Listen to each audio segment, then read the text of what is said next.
그래서 뭐 에밀레종 뭐 이런 얘기 있잖아요. 그 뭐 시주를 하려고 그랬는데 뭐 없어서 애를 뭐 하고 그건 인신공의하고 결부된 거예요. 인신공의. 그러니까 인간을 제물로 바치는 아주 좀 미개한 그런 문화가 예전에 있었죠. 섬뜩한 우리나라 그 이야기도 있잖아. 그게 심청전이에요. 그게 인신공의. 아니 생각해보면 굉장히 섬뜩한 거예요. 나중에 심청이 잘 돼서 나왔다더라 라고 하니까 그런 거지. 그건 우리가 뭘 생각할 수 있어? 그 심청전. 쌀에 팔려가는 인신공의라고 하는 거죠. 그리고 중국에도 그런 게 굉장히 많았었는가 봐요. 그래서 예전에 어떤 유교 관리가 합리적인 걸 내세우는데 거기 그 동네는 이제 매년 한 명씩을 파도 치는 데다가 넣는데 그런 얘기 들어봤어요? 그 거기서도 나오잖아요. 저 삼국지 연의에도 나오잖아요. 그게 이제 만두 사건이잖아요. 삼국지 연의 보면 이제 사기인데 그것도 다 사기인데 왜냐하면 훨씬 후대에 들어가는 기록이기 때문에. 근데 제갈량이 이제 남쪽 만인 동이, 서융, 남만, 북적. 그래서 남쪽 만을 정벌하러 가잖아요. 그게 이제 매획 잡고 뭐 어쩌고 칠종칠금의 제갈량 할 때 7번 잡고 7번 놓아주는 제갈량 뭐 이런 얘기 그런 얘기 들어봤죠? 네.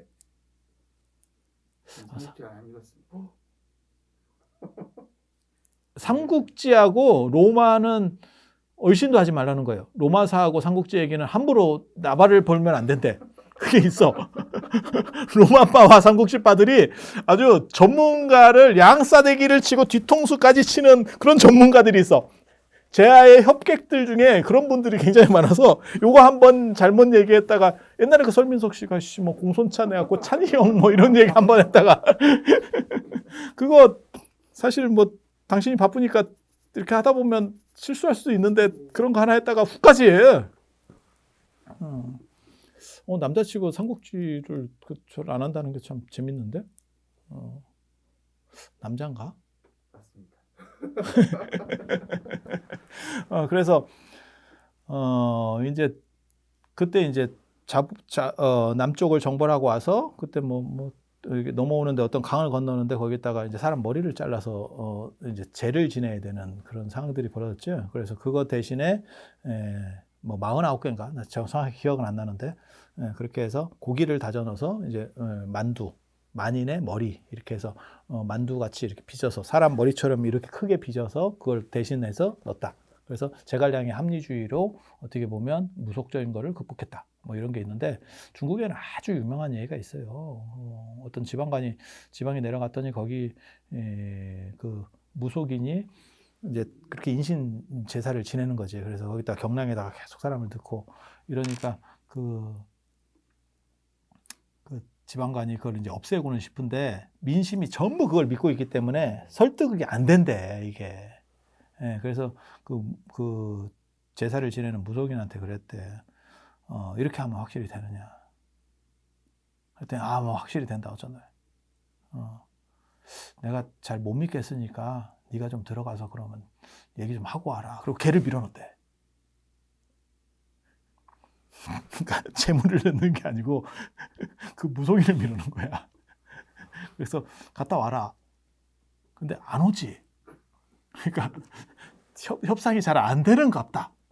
그래서 그 밑에 이제 제자들이 있다는 거야. 네가 가봐라. 네가 가봐라. 계속 몇 명을 밀어넣었더니 아닌 것 같습니다. 얘네들이 그렇게 해서 끝났다는 그 유명한 얘기가 있어요.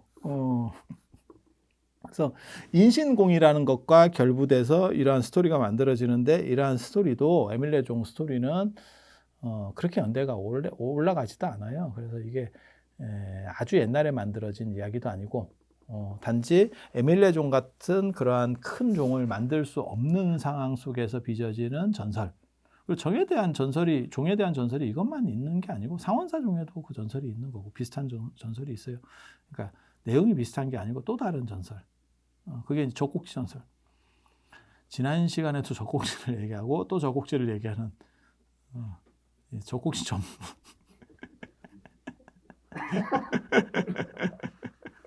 이런 거 좋죠. 아니. 그래서 상원사종 같은 경우는 그게 이제 원래는 사찰종은 범종이라 그러고, 그 다음에 일반 관공서에도 종이 있어요. 그 성문을 여다를 때 쓰는 종입니다. 신호용 종. 그러니까 우리식으로 말하면 보신각종 생각하시면 되죠. 그렇게 해서 그런 종이 있었는데 그런 걸 보고 그런 거는 관종이라 그래요. 정부종. 관리할 때 관종. 그리고 절은 범종. 근데 이게 이제 호환될 수 있으니까 같이 똑같이 생긴 건 아니지만 서로 용도를 변형시켜서 쓸 수 있으니까 그래서 사찰들이 조선 초기에 다 이제 무너져 내릴 때 그 종들은 그렇게 재활용된 거예요. 그래서 원래 보신각종이 원각사 종일걸? 그렇게 제가 알기로는. 그리고 그게 이제 80년대에 원각사 종이 보물 이용가 뭐 이래가지고 이제 그 보물 보존을 해야 된다라고 하는 것도 있었고, 그 다음에 절종을 제하의 종으로 치는 게 이제 기독교인이나 다른 종교인들이 볼 때 뭐 별로 기분이 나쁘다 저거 하는 얘기도 있었고, 뭐 이래가지고 족보도 없는 식의 종을 지금 만든 게 지금 보신각 종이고. 그래서 제가 예전에 그런 얘기 했는데, 너희들이 종은 바꿀지 모르지만 33번 치는 거는 바꾸지 못했다. 33번 치는 게 도리천을 상징하는 33번이다. 그건 불교식이다. 바보들. 그거는 모르고. 에이씨. 이런 얘기도 해줬는데. 그래서 종은 28번, 33번. 아침에 33번, 저녁에 28번. 이렇게 치는 거예요. 그리고 그 종 몇 번 치는지 횟수를 정확하게 논문으로 확립한 게 접니다. 종의 타종 횟수 고찰. 조선시대만 되더라도 조선 후기가 되면 이 절에서도 몇 번 치는지를 몰라, 이 사람들이. 정확한 룰을 몰라. 그래서 쓸데없는 소리를 합니다. 백파궁선이라고 아주 가방끈이 그 당시에 긴 스님이었는데도 쓸데없는 소리를 합니다. 그래서 뭐 주역이 어떻고 뭐 개구라를 치고 있더라고. 그래서 절마다 틀려. 지금도 틀립니다. 이게 틀립니다. 그래서 이거를 잘 기준들을 잡아서 족보를 쭉 따져줘야겠구나라고 해서 내가 그거를 정리를 했다고. 그리고 절 영향으로 인해서 28번 치는 거는 28숙 별자리 때문에 치는 거고, 그 밤에 치는 거고, 그 다음에 아침에는 33번 치는데, 그 도리천, 부처님이 도리천에서 설법하시거든요. 화엄경에 보면. 그 승 도리천품, 뭐 이런 것들이 있어요. 수미산정 개참품, 뭐 이런 것들이 있는데, 그 도리천에 계시는 걸 상징을 해서, 이제 종을 33번을 치는데, 종 치는 게 절에서만 그렇게 친 게 아니고, 관종도 숫자를 그렇게 쳤어요. 그러니까 성문을 여닫을 때도, 그래서 그게 공식 룰입니다. 그래서 뭐 36번을 친다는 동 뭐 아침 저녁을 바꿔서 치는 경우도 있어요. 28번을 아침에 치고, 그런 거 아니에요. 그걸 그냥 족보를 쫙 따져가지고, 내가 참 그런 거 할 때가 재밌었는데. 그래서 이 종과 관련해서 또 얘기를 하면, 제가 이 종에 대해서 진짜 여러 가지를 내가 주장한 게 굉장히 많아요. 굉장히 많아. 그 중에 하나가, 나는 한국종의 유래를 중국종에서 찾질 않아요. 한국종의 유래를. 중국에서 원래 은나라 때부터 종이 나오기 시작하고, 그 다음에 주나라 때 이제 종이 발전하고, 뭐 이렇게 쭉 족보들이 있어요. 저 최영수 선생님이나 이런 분들이 쭉 얘기하는 그런 족보들이 있어. 근데 그거 말고 왜 한국종은 중국종과 다른 방식으로 만들어졌고, 그러니까 다른 형태를 띠게 됐는가? 옆에 있으면 비슷해져야 되거든요. 그러니까 불상을 보면 중국 불상이나 한국 불상이나 뭐 그런 거 아니요? 이제 이렇게 가는데 완전히 뛰어 넘어가고 있어요. 중국을 뛰어 넘어가고 있어요. 이런 경우는, 그러니까 전파된 지역이 원 지역보다 넘어가는 거는 굉장히 좀 특이한 겁니다. 약간 떨어지는 게, 짭은 약간 떨어지는 거 아니요? 짭이 원판을 넘었어요. 굉장히 희한하잖아. 거기에는 뭔가 모르는 내재적 충격이 있었다는 얘기야. 아니, 그냥 그렇게 생각이 안 들어? 그런 거죠. 그래서 그건 뭘까에 대해서 생각을 해보는 거예요. 그 중에 하나가 제가 이 옹관묘설이라는 게 있어요. 손순매화라고 삼국유사에 보면 나와요. 그 경주에 가면 지금도 그 그 진덕여왕 무덤 쪽에 가면 손순 뭐 집터다 이렇게 해갖고 거기 이렇게 집이 남아 있어요. 저도 거기 안에는 못 들어갔는데 그 문 잠겨 있어. 그래갖고 우리는 또 큰 스님이잖아. 그러니까 이렇게 하면 안이 보여. 그게 큰 스님의 특징이거든. 굳이 안 들어가도 아니 문을 잠궈놨어 이놈들이. 문화재면 아니 문화재든지 뭐 사적이든지 이러면 열어놔야 될 건데 복원을 해놓고는 문을 잠궈놓으니까 우리 못 들어가잖아. 하고 이렇게 큰 스님의 특권으로 이렇게 보니까 여기 돌로 된 종이 있어. 손순매화 그 전설 아세요? 아 그게 뭐냐면 손순이라고 하는 사람이 있었는데 애를 묻는다는 뜻이거든요. 매장. 그래서 이 손순이라고 하는 사람이 효성이 지극한 사람인데 홀어머니를 모시고 살았대. 손순 내외가 산 거예요. 그런데 거기에 아들이 하나 있어. 그러니까 손자지. 이게 할머니는 그 며느리는 이기는데 손자한테는 밥입니다. 이게 이렇게 구조가 그렇게 돼 있어요. 손자는 굉장히 높아.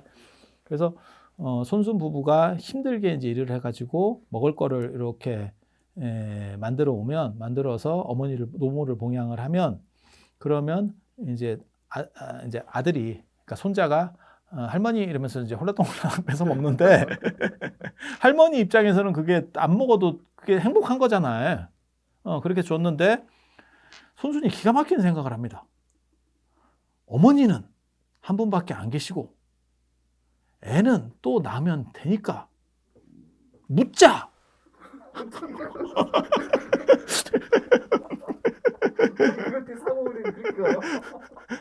아니 이거를 이해를 해야 되는 게 유교를 이해해야 돼요.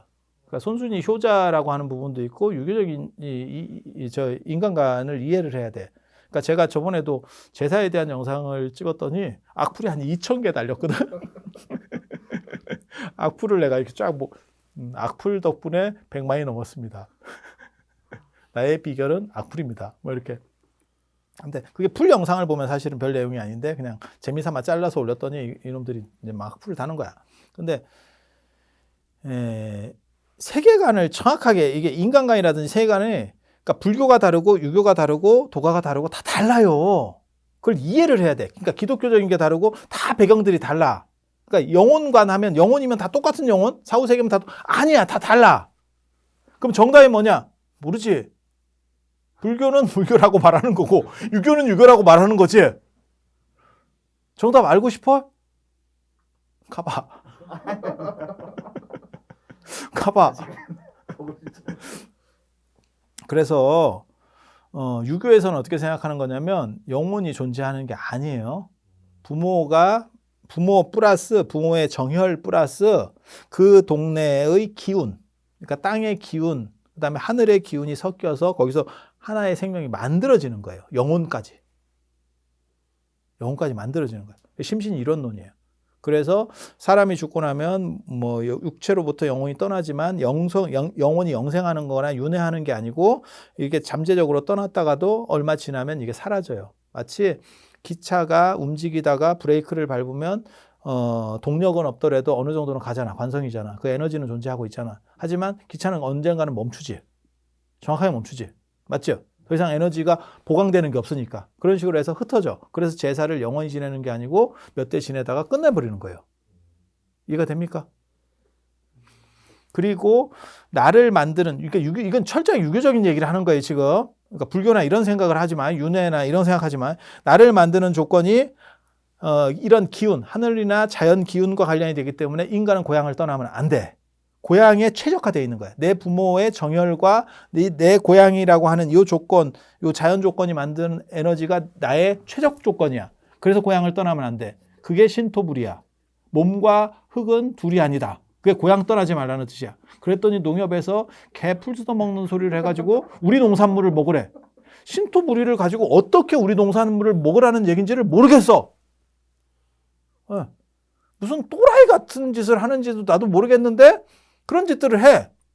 근데 더 웃긴 거는 그게 한자가 어려우면 내가 이해를 하겠어. 그러면 사람들이 해석을 못하니까 이게 잘 모르니까 그냥 누가 왜곡하면 우리도 그렇잖아. 뭐 영어도 아니고 어디 뭐 러시아어에서 이런 게 나와요. 그러면 찾아볼 수도 없고 이제 아이씨 이거 어디서 찾냐 이런 식으로 해서 먹히는데 영어 같으면 우리가 에이씨 구글 같은 데 들어가서 이렇게 쳐보면 나오잖아. 그럼 이게 뭔 뜻인지 대충 보이는데 뭔 헛소리야 이렇게 할 수 있는데 신토부리는 몸신자, 흑토자, 불이, 아니불자, 둘. 야 이거 너무 쉬운 한자 아니냐? 근데 왜 이런 사기가 먹히지? 현대판 미스테리 중에 하나입니다. 이게 전 국민한테 먹혔어. 전 국민한테. 약간 이상한 일들이 이렇게 벌어질 때가 있어요. 그래서 그게 고향을 떠나지 말아야 되고 그 다음에 그게 어떤 문화까지 가냐면 객사는 집에 들이지 않는다. 객사는 집에 들이지 않는다. 그리고 죽는 거는 지 집에서 죽어야 된다. 그리고 그게 지 집이라는 게 뭐냐면 이사 간 집이 아니고 원래 고향에서 계속 사는 거예요. 저는 이거를 강조하는 게 농경 문화에서 지배층이 피지배층을 착취하기 쉽게 하기 위한 구조였다고 생각을 해요. 그래서 땅을 못 떠나게 해서 움직임이 계속 발생하면 세금을 걷거나 통제하기가 굉장히 어렵거든요. 그래서 이거를 주입시켜 버리는 거지. 그거는 풍우란 선생의 중국 철학사 같은 데서 뭐라고 나오냐면 왜 유목적인 거나 상업적인 거, 그러니까 상업적인 가치들을 비하하고 농업적인 가치들을 왜 우선시했는가에 대한 얘기가 나와요. 농업하는 사람은 땅을 떠날 수 없고 수탈을 당해도 저항할 수가 없기 때문에.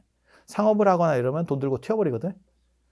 그래서 통제하기가 위정자들 입장에 통제하기가 상대적으로 어려웠다는 거예요. 그게 동아시아가 농업을 중시하게 된 이유 중에 하나라고 얘기를 하거든요. 그건 굉장히 재밌어요. 굉장히 재밌어. 그리고 옆에 주변에 경쟁할 만한 세력들이 없었던 거지. 그러니까 유럽이나 이런 데는 내가 한쪽에서 농업을 계속하고 있으면 얘네가 죽잖아. 다른 나라에 비해서. 그러니까 얘네는 경쟁 상태가 돼서 계속해서 상업적인 쪽으로다가 발전할 수 있었고 동아시아 같은 경우는 중국이 워낙 큰 땅덩어리를 먹고 있으면서 서로 경쟁 체제가 아니니까 다 망해도 관계는 없는 거지. 내 지위만 계속 안정적으로 내 세력만 유지될 수 있으면 그게 농자 천하지 대본이 된 거라는 거예요. 산농공상 체계가 돼버린 거야. 굉장히 재밌는 해석이죠. 그래서 마치 농사가 무슨 대단한 것처럼 얘기하지만 실제로는 전혀 그렇지 않았다. 그리고 그것은 철저하게 사람을 조지려고 하는 수탈의 정신에서 나온 거다. 라는 재밌는 사고들이 있어요.